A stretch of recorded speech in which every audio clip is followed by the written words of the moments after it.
राजस्थान के एक छोटे से गांव में एक पुराना कुआं था। लोग कहते थे उस कुएं के पास रात में कोई नहीं जाता।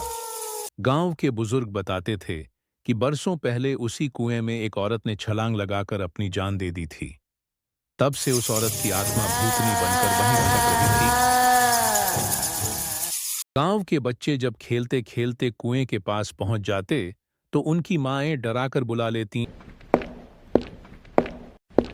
उधर मत जाना, भूतनी पकड़ लेगी। लेकिन बच्चों को तो बातें कहानी जैसी लगती थीं। गांव का एक लड़का था, अरविंद।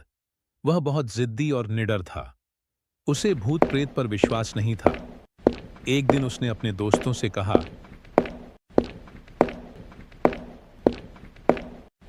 आज रात मैं साबित कर दूंगा कि भूत वूत कुछ नहीं होते। मैं कुएं पर जाकर बैठूंगा। दोस्तों ने मना किया, लेकिन अरविंद ने जिद पकड़ ली। रात गहरी होते ही जब पूरा गांव सो गया तो वह चुपके से कुएं के पास जा पहुंचा। चांद की हल्की रोशनी थी और हवा सरसराकर बह रही थी। चारों तरफ सन्नाटा था।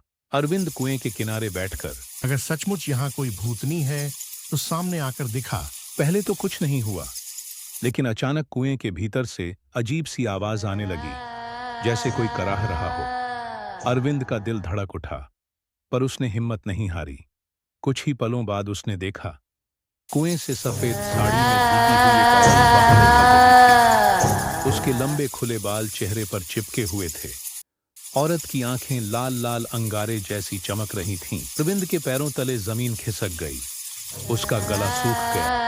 औरत धीरे धीरे उसकी ओर बढ़ने लगी। उसके पैरों की आहट बिल्कुल भी नहीं थी, मानो वह हवा में तैर रही हो। क्यों पुकारा मुझे? अब वापस नहीं जा पाएगा। अरविंद चिल्लाना चाहता था, पर आवाज गले से बाहर ही नहीं निकल रही थी। उसका पूरा शरीर कांप रहा था। अचानक भूतनी ने अपनी लंबी हड्डियों जैसी उंगलियां उसकी गर्दन की ओर बढ़ाईं। उसी समय दूर मंदिर की घंटी बज उठी। भूतनी चीख मारकर हवा में गायब हो गई। अरविंद किसी तरह हिम्मत करके भागा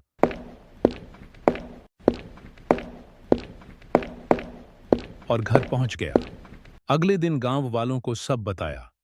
लोग डर से सहम गए, क्योंकि जो कहानी वे पीढ़ियों से सुनते आ रहे थे वह अब सच साबित हो चुकी थी। उस दिन के बाद अरविंद कभी रात को कुएं के पास नहीं गया।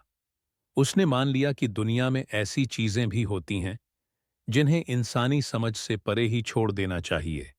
गांव वाले आज भी उस कुएं के पास जाने से डरते हैं, और रात में कभी अगर हवा सरसराती है तो लगता है जैसे भूतनी अब भी पुकार रही हो। क्यों पुकारा मुझे?